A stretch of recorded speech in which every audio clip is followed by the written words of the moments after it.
Anime की starting में हम देखते हैं कि कुछ बदमाश लड़के एक लड़की को गली में ले जाकर उसके साथ जबरदस्ती करने की कोशिश कर रहे थे। तभी वहाँ पे हमारा मेन कैरेक्टर यूया आ जाता, जो कि कहता है कि प्लीज आप उस लड़की को छोड़ दो, आप उस लड़की के साथ गलत कर रहे हो। यूया की ये बात सुनकर उन लोगों को काफी गुस्सा आता, जिसके बाद वो यूया को कुत्ते की तरह पेलते हैं। यूया की बहुत ही बुरी हालत हो जाती, लेकिन तब भी वो गुंडे उसे पेल रहे थे। लेकिन अचानक से वहाँ पे पुलिस की कार आ जाते, जिस कारण उन लोगों को रुकना पड़ जाता है। वो लड़की यूया की हेल्प करने की कोशिश करती और उसे कहती है कि तुम मेरा कंधा पकड़ के उठ सकते हो। यूया उस लड़की को बोलता है कि मैं एकदम ठीक हूँ और खस्ती हालत में अपने घर जाने लगता है। और जिसके बाद यूया घर आ जाता और हमें उसका एक फ्लैशबैक दिखाया जाता है। यूया के दादाजी यूया को समझाते कि हमें लोगों की हमेशा मदद करनी चाहिए अगर कोई परेशानी में हो। यूया जैसे अपने घर के पास पहुँचता है तो उसके घर के दरवाजे के ऊपर किसी ने मोटा लिखा होता है। यूया को बचपन से ही लोग काफी ज्यादा परेशान करते थे, क्योंकि वो जरूरत से ज्यादा मोटा था। यहाँ तक कि जब वो स्कूल जाता था तो पुलिस उसे बहुत ही ज्यादा बुली भी करते थे। और तभी हमें पता चलता है कि कुछ समय पहले यूया के दादाजी की डेथ हो चुकी है, जिस कारण यूया अपने घर में अकेले ही रहता है। और यूया के माता पिता ने भी उसे छोड़ चुका, क्योंकि वो काफी ज्यादा भद्दा दिखता था और उसके दो छोटे भाई बहन भी हैं। इसके बाद हम यूया के मिडिल स्कूल की सेरेमनी को देखते हैं। सब लोग काफी अच्छा फील कर रहे होते और एक दूसरे से बातें कर रहे होते हैं। लेकिन दूसरी तरफ यूया काफी ज्यादा उदास होता है, क्योंकि उसकी नोटबुक में लोगों ने काफी भला बुरा लिखा होता है। तभी वहाँ पे यूया को बुली करने वाले कुछ लोग आ जाते, जो कि उसे कहते हैं कि तुम मिडिल स्कूल पास हो गए तो क्या हो गया, तुम हमारे हमेशा पंचिंग बैग रहोगी, जब हमारा मन करेगा तो तब हम तुम्हें पेलने के लिए आएंगे। और जिसके बाद वो लोग यूया को यहाँ पे बहुत ही बुरी तरीके से मारने लगते हैं। और जो यूया के सौतेले भाई बहन होते वो सारी चीजें यहाँ पर देख रहे थे, लेकिन वो लोग यूया की मदद करने के लिए नहीं जाते, क्योंकि उन लोगों को यूया से बहुत ही ज्यादा नफरत है। ये सारा फ्लैशबैक यूया सोच रहा था, जिस कारण यूया को काफी ज्यादा गुस्सा आ रहा, जिस कारण वो दीवार पे एक गुस्से में पंच मारता और तभी उसके सामने एक सीक्रेट दरवाजा खुल जाता है। यूया घबराते उस कमरे में जाकर देखता, जहाँ पर काफी सारी सीक्रेट चीजें रखी हुई थी। तभी यूया के सामने उसका सिस्टम ओपन हो जाता है, जिसमें यूया की रैंक दिखाई जाती है कि यूया अभी एक रैंक पर है। यूया उस सिस्टम में देखता है कि उसमें काफी सारे लेवल अप करने के तरीके भी बताए गए हैं। यूया तभी एक खिड़की खोलकर देखता है, तभी उसे पता चलता है कि सच में ये तो एक अलग ही दुनिया है। और तभी यूया को एक पेपर दिखता है, जाकर यूया उस पेपर को पढ़ता है तो उसमें लिखा होता है, ये लेटर एक मैजिशियन ने लिखा होता है और यूया के पास एक स्किल होता है जिसकी मदद से वो किसी भी लैंग्वेज को पढ़ सकता है। जब यूया उस लेटर को पढ़ता है तो उसमें लिखा होता है, जो भी इस घर में आएगा ये घर उसका हो जाएगा। और यूया को ये भी पता चलता है कि इस घर में एक रूल है, जिसमें कि कोई भी ओनर के अलावा इस घर के अंदर एंटर नहीं हो सकता है। तभी यूया को एक जगह पे काफी सारे हथियार दिखते हैं। यूया उनमें से एक स्वॉर्ड को उठा लेता है और यूया स्वॉर्ड को लेकर घर के बाहर चला जाता है। और जो गार्डन होता है उसका भी एक एरिया होता है। गार्डन के चारों तरफ एक मैजिकल शील्ड लगी हुई है, जिस कारण कोई भी घर के अंदर नहीं आ सकता है। यूया देखता है कि उसका लेवल 1 है और उसे लेवल 100 करना, जिस कारण उसे बहुत सारे मॉन्स्टर्स को मारना पड़ेगा। तभी यूया नोटिस करता है कि एक मॉन्स्टर उसके ऊपर हमला करने के लिए आ रहा था, लेकिन घर के चारों तरफ एक शील्ड लगी होती है, जिस कारण वो मॉन्स्टर यूया के ऊपर हमला नहीं कर पा रहा था। यूया उस मॉन्स्टर को देखकर काफी ज्यादा घबरा जाता है, लेकिन वो तभी अपने मन में सोचता है कि यह डरने का समय नहीं है, यही है एक आखिरी उम्मीद, मुझे अपने डर के ऊपर काबू करके उस मॉन्स्टर को मारना पड़ेगा। तभी यूया को पता चलता है वो जो मॉन्स्टर है उसका लेवल 300 है। यूया के हाथ में एक भाला होता है। यूया उस भाले को लेकर उस मॉन्स्टर के पेट में घुसा देता है, जिस कारण वो मॉन्स्टर वहीं पे मारा जाता है। और उस मॉन्स्टर को मारने के बाद यूया का जो लेवल 1 से 100 हो जाता है। तभी यूया देखता है कि ऑर्क के मर जाने के बाद वहाँ पे काफी सारे वेपन्स आ जाते हैं, जिसे यूया कलेक्ट कर लेता है। और यूया देखता है कि उसके पास एक पॉकेट डायमेंशन होती है, जिसके अंदर वो उन वेपन्स को डाल देता है, जिससे उसे कुछ पैसे मिल जाते हैं। इसके बाद यूया मैजिक वर्ल्ड से अपने रियल वर्ल्ड में पहुंच जाता है और जैसे वो रात को अपने घर में सोने लगता है तो उसकी बॉडी में अलग ही परिवर्तन होने लगता है। उसकी जो मोटी भद्दी सी बॉडी थी अचानक से उसमें ट्रांसफॉर्मेशन हो जाता है, जिसके कारण उसके एब्स और उसकी बॉडी बन जाती है। और जब यूया अपने आप को शीशे में देखता है तो वो देखकर एकदम हैरान हो जाता है, वो काफी ज्यादा हैंडसम बन गया था। यूया दोबारा से अगले दिन मैजिकल वर्ल्ड में जाता है। उसके सामने एक क्रिएचर आ जाता है, जिसे यूया आइटम बॉक्स में से एक वेपन को निकालता और एक ही बार में उस मॉन्स्टर को मार देता है, जिससे वो हवा में गायब हो जाता है। उस मॉन्स्टर के मरने के बाद यूया को यहाँ पे एक अनोखा सा पेंडेंट मिलता है, जिसे यूया पहन लेता है और साथ ही उसे कुछ वेपन्स में मिलते हैं, जिसे वो अपने आइटम बॉक्स में बेच देता है और उसे कुछ पैसे मिल जाते हैं। और यहाँ पे यूया का लेवल अप होके 100 से 150 हो जाता है। पहले यूया के पास खाने के लिए पैसे नहीं होते थे, जिस कारण यूया को पार्ट टाइम जॉब करना पड़ता था और वो कभी कभारी मुश्किल से महंगा खाना खाता था। यूया के अभी स्कूल की छुट्टी चल रही थी, जिस कारण यूया अपना ज्यादातर समय इस मैजिकल वर्ल्ड में ही बिताता था और वो बिना डरे यहाँ पे काफी सारे मॉन्स्टर्स को मारता था, जिस कारण उसका लोगों से डरना भी कम हो गया था। इसके बाद हम देखते कि यूया के सेरेमनी का दिन आ जाता है। जब यूया स्कूल जा रहा था, लोग उसे देखकर कहते कि ये लड़का एक मॉडल है, जिसके जिसके बाद युया अपनी क्लास में पहुंच जाते। क्लास में पहुंचने के बाद उसके पास कुछ बुलीस आते जो कि उससे पूछते कि क्या तुम एक ट्रांसफर स्टूडेंट। वो बताता है कि मैं युया हूँ। क्या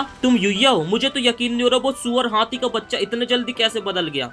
क्लास के सभी स्टूडेंट युया की बातें सुनकर एकदम हैरान हो जाते, यहाँ तक कि युया के सौतेले भाई और बहन भी। इसके बाद युया वॉशरूम में जाकर अपना चेहरा देखता तो वो देखकर एकदम हैरान हो जाता और वो कहता कि आखिर ये हैंडसम लड़का कौन है। इसके बाद वो बुलीस युया के भाई और बहन के साथ मिलकर उसे तंग करने लगते हैं। वो लोग पूछते हैं कि आखिर तुमने ऐसा क्या किया जो कि तुम इतनी जल्दी इतने पतले हो गए। और इसी तरीके से उसके दोनों सौतेले भाई और बहन उसे काफी भला बुरा बोलने लगते हैं। और तभी हम देखते कि वहाँ पर एक ब्लैक रंग की कार आकर रुकती, जिसके अंदर से एक सुंदर लड़की निकलते जो कि युया को हाई करने लगती है। वो लड़की युया के पास आकर कहती है कि क्या तुम्हारा नाम ही युया है? युया कहता है कि हाँ मैं हूँ। वो लड़की युया के पास आकर कहते कि तुम काफी ज्यादा पतले हो चुके हो, लेकिन वो छोड़े तुम जानते नहीं हो कि मैं कौन हूँ। युया कहता है कि मैं तुम्हें नहीं जानता। जिसपे वो लड़की बताने लगती है कि मैं वही लड़की हूँ जिसे कुछ बदमाश लड़के परेशान कर रहे थे और तुमने वहाँ पे आकर मेरी मदद करी थी। युया कहता है कि हाँ मुझे याद आ गया। जिसके बाद वो लड़की बोलती है कि मेरा नाम काओरी और मैं तुम्हारे ऊपर काफी समय से नजर रख रही थी जब से तुमने मेरी मदद करी थी, और मैं तुम्हें एक बार थैंक्स कहना चाहती थी लेकिन मुझे इसका मौका ही नहीं मिल रहा था। और फिर काओरी कहती कि मैं चाहती हूँ कि तुम ओसे अकेडमी को ज्वाइन करो। ओसे अकेडमी का नाम सुनकर युया के भाई और बहन काफी ज्यादा हैरान हो जाते हैं। काओरी बताती है कि मैं ओसे अकेडमी की स्टूडेंट काउंसिलर हूँ और मेरे फादर ओसे अकेडमी के एक चेयरमैन है। मेरे फादर ने तुम्हें थैंक यू बोलने के लिए कहा और ये भी कहा है कि थैंक यू के साथ साथ तुम्हें एक बार मिलने के लिए आना है। युया कहता है कि मुझे नहीं लगता है कि मैं उतनी बड़ी अकेडमी के लायक भी हूँ। सीन शिफ्ट होकर हम देखते हैं कि युया को काओरी मना लेती ओसे अकेडमी ले जाने के लिए और युया उसके साथ ओसे अकेडमी आ जाता है। तभी हम देखते हैं कि युया चेयरमैन ऑफिस पहुंच जाता है और कुछ देर बाद काओरी के वहाँ पे फादर आ जाते हैं जो कि युया से उनकी बेटी की जान बचाने के लिए अपना सर झुकाकर युया से थैंक यू बोलने लगते हैं। युया बोलने लगता है कि सर आपको ऐसा करने की कोई भी जरूरत नहीं है। काओरी के फादर कहते हैं कि हजारों लोगों में से तुमने मेरी बेटी की मदद करने के लिए आगे आए थे, तो जिस कारण मैं तुम्हारा थैंक यू तो बोल ही सकता हूं। और तुम जैसे लोगों की हमारे कॉलेज में काफी ज्यादा जरूरत है और मैं चाहता हूं कि तुम हमारे अकेडमी को ज्वाइन करो। तुमने मेरी बेटी की जान बचाई, जिस कारण जितनी भी अकेडमी में तुम्हारी फीस लगेगी वो सारी माफ है। युया कहता है जिस अकेडमी में इंटेलिजेंट स्टूडेंट्स पढ़ते हैं क्या मैं उनकी बराबरी कर भी पाऊंगा? जिस पे काओरी के फादर कहते हैं कि तुम्हारे हिसाब से ये बताओ कि जीनियस इंसान कौन है? युया कहता है कि वो व्यक्ति जो कि हर काम को आसानी से कर ले। जिस पे काओरी के डैड बताने लगते कि मेरे हिसाब से जीनियस इंसान वो है जो कि किसी भी काम को अच्छे ढंग से करे और जितने जल्दी हो सके उस चीज का सॉल्यूशन निकाल सके, और साथ ही हर कोई अपनी फील्ड में एकदम परफेक्ट होता है।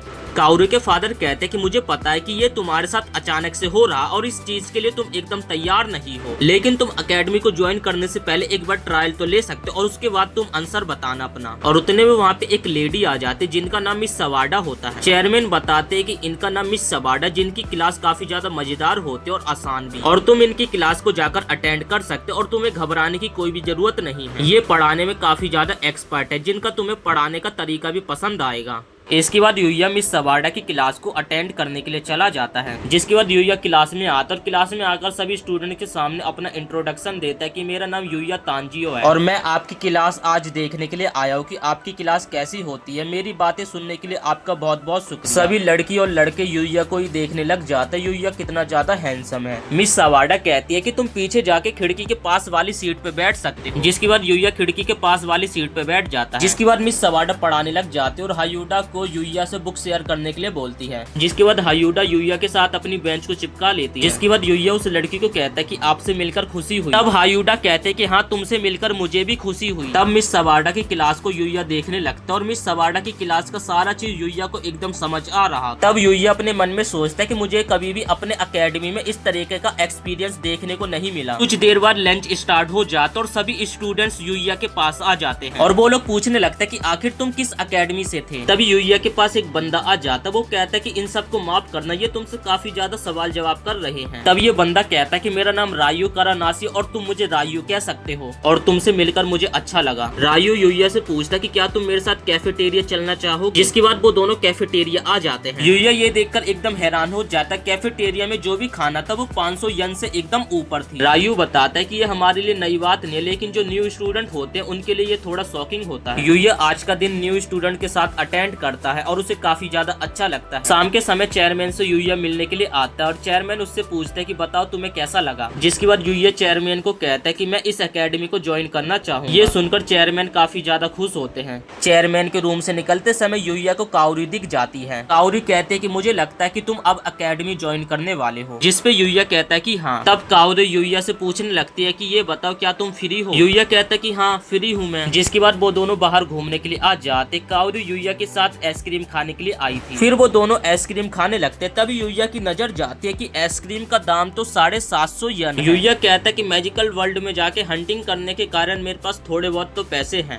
जिसके बाद काओरी यूया को कहती है कि मीठी चीजें खाना मुझे काफी ज्यादा पसंद है। यूया बोलता है कि ये बताओ आखिर तुमने मुझे पहचाना कैसे, जब मैं तुमसे कन्वीनियंट स्टोर पे मिला था तो मैं काफी ज्यादा मोटा था। काओरी बोलते कि तुम्हारी आंखों से, तुम्हारी ये जो आंखें हैं वो काफी ज्यादा इनोसेंट है। लेकिन उतने में ही काओरी उदास हो जाते क्योंकि यूया उससे यहाँ पे काफी ज्यादा रिस्पेक्ट तरीके से बातें कर रहा था। काओरी यूया को कहती है कि मुझे तो लगा था हम कब के दोस्त बन चुके हैं, जिसपे काओरी थोड़ा गुस्सा होकर कहते चलो अब तुम मुझे मेरे फर्स्ट नाम से बुलाओ। यूया घबराते हुए काओरी का फर्स्ट नाम बोल देता है, जिसपे काओरी यूया को अपनी आइसक्रीम खाने के लिए, जिसके बाद यूया काओरी की आइसक्रीम खा लेता और तब यूया भी अपनी काओरी को आइसक्रीम खिलाने लगता और फिर काओरी भी यूया की आइसक्रीम खा लेती है, जिसके बाद दोनों काफी ज्यादा शर्माने लगते हैं क्योंकि एक तरीके से ये किस थी। सो उम्मीद करते दोस्तों आपको ये एनीमे पसंद आया होगा। अगर आप इस एनीमे का फुल एक्सप्लेनेशन वीडियो देखना चाहते हैं तो कमेंट कर देना, नेक्स्ट वीडियो में आपको इस एनीमे का फुल एक्सप्लेनेशन वीडियो देखने को मिल जाएगा।